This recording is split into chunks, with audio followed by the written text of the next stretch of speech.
아두이노 UART 기능을 사용해서 UART 에코라는 예제를 해볼 거예요. 자, UART 에코 예제는 뭐냐? 에코가 뭐냐면은 제가 한 말이 메아리 돼서 돌아온다는 말이죠.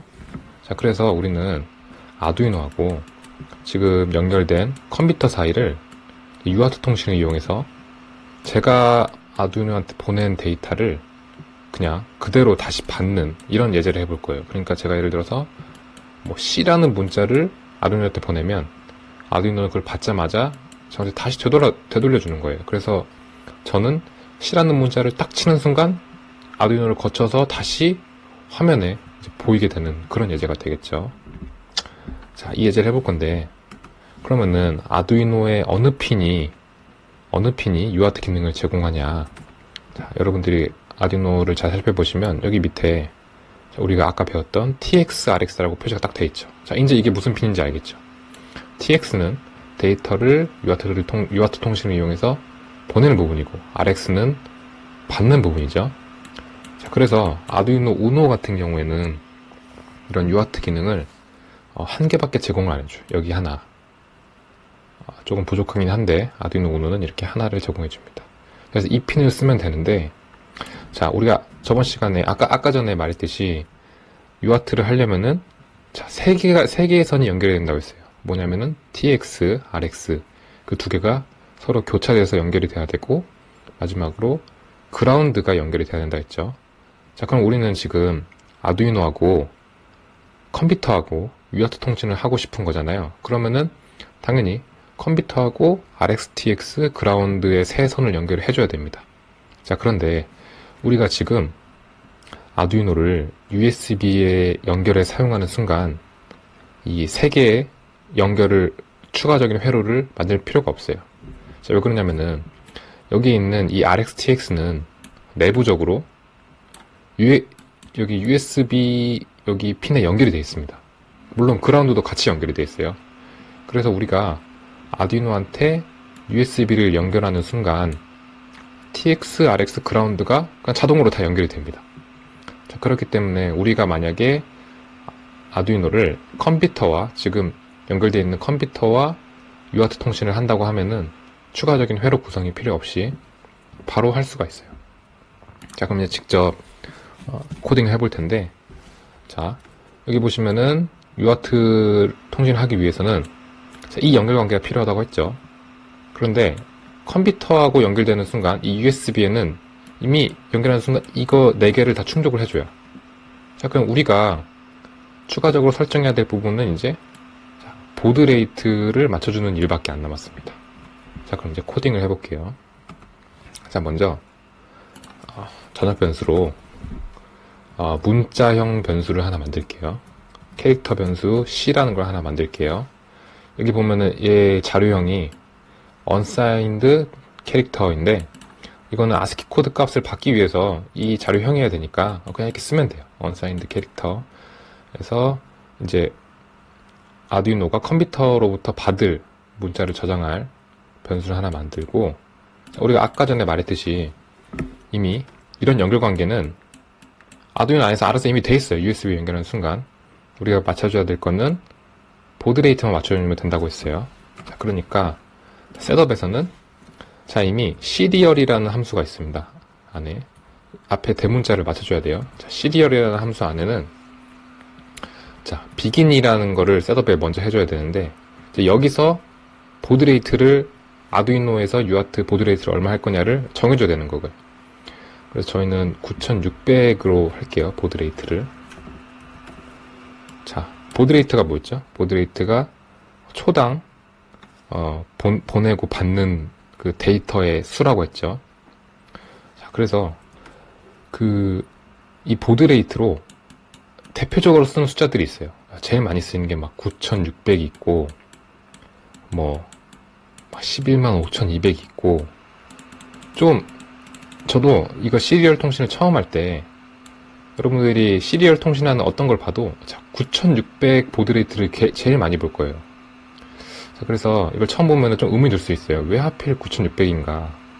저도 왜 9600을 쓰는지 궁금해서 여기저기 찾아봤었는데, 이게 뭐 딱히 뭐 다른 이유는 있는 건 아니고, 이게 약간 역사적인 이유가 있는 것 같아요. 그 뭐 옛날부터 어떤 막 그러니까 통신이 이제 발달하던 시기죠. 이제 그때 막 뭐 보드레이트를 쓰다 보니까 어쩌다 보니까 이제 9600을 쓰게 되는, 뭐 딱히 9600에 대한 이유는 잘 모르겠어요. 그런데 이 9600 보드레이트를 제일 많이 씁니다. 자, 어쨌든 그래서 셋업 함수에서 보드레이트를 설정을 했어요. 자, 그래서 시리얼 통신은 이걸로 셋업이 된 거예요. 자, 우리가 시리얼 통신하기 위해서는 이만큼의 조건을 만족해야 되는데 아두이노에서는 이미 이만큼은 제공을 해주고 저희는 이것만 결정하면 되기 때문에 굉장히 쉽게 시리얼 통신 환경을 구성을 했죠. 자, 그럼 이제 루프문에서 어떻게 할 거냐? 자, 여기 보면은 시리얼 내부에는 함수가 이렇게 있는데, 자, available이라는 함수는 뭐냐면은 이제 아두이노가 항상 시리얼 통신을 통해서 데이터를 받는 게 아니죠. 사용자가 언제 자기한테 데이터를 줄지 모르잖아요. 그래서 available 함수는 만약에 내가 시리얼 통신을 통해서 받은 데이터가 있으면 이제 그 받은 데이터 수만큼의 숫자를 반환합니다. 그러니까 받은 데이터가 없다고 하면은 0을 반환하겠죠.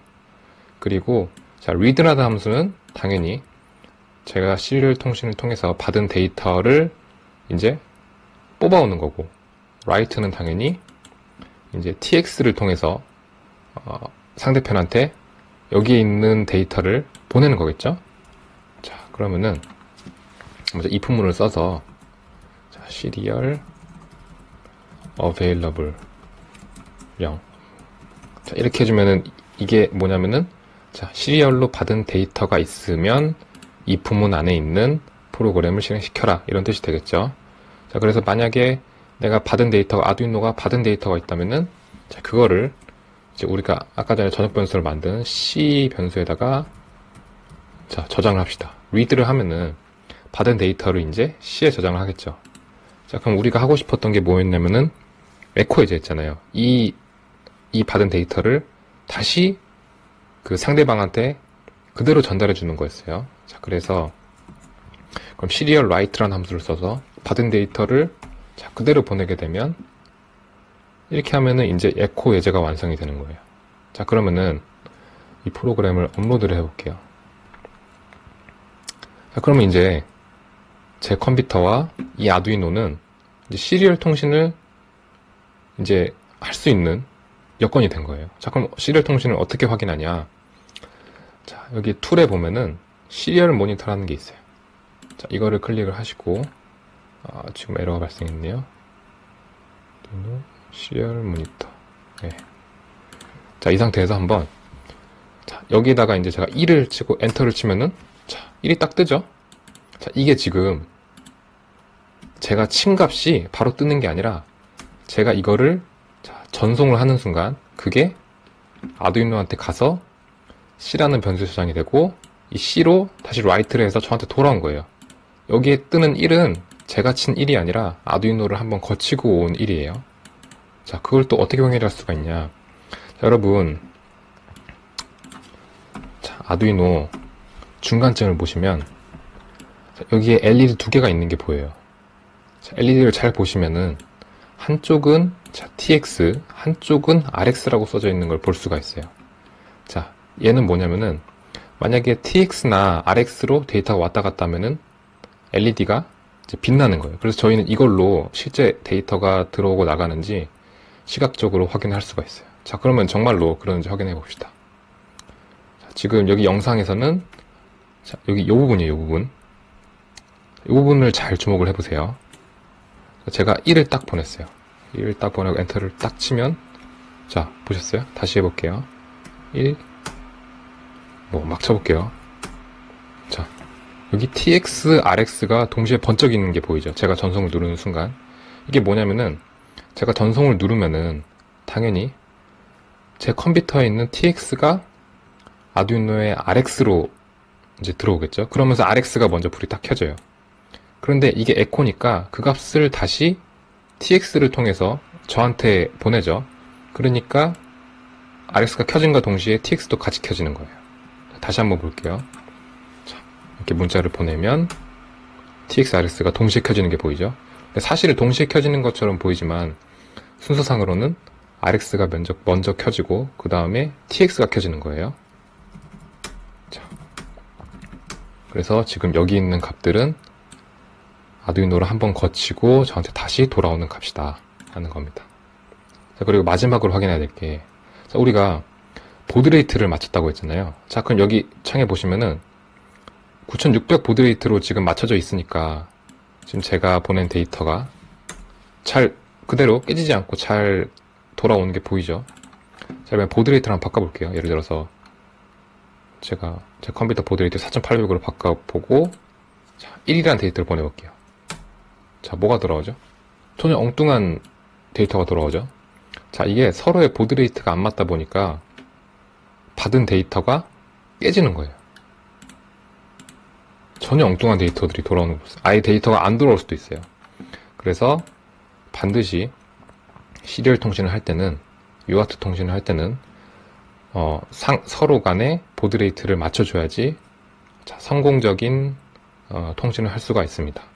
막 글자가 깨지거나 여러분들이 이제 UART 통신을 하다가 글자가 깨지거나 아예 수신 송신이 안 되는 것 같아 보이면은 항상 보드레이트를 확인하세요. 그러면 대부분의 문제는 서로 보드레이트가 안 맞을 때가 많습니다. 자, 그래서 UART 에코는 이제 여기까지 하겠습니다.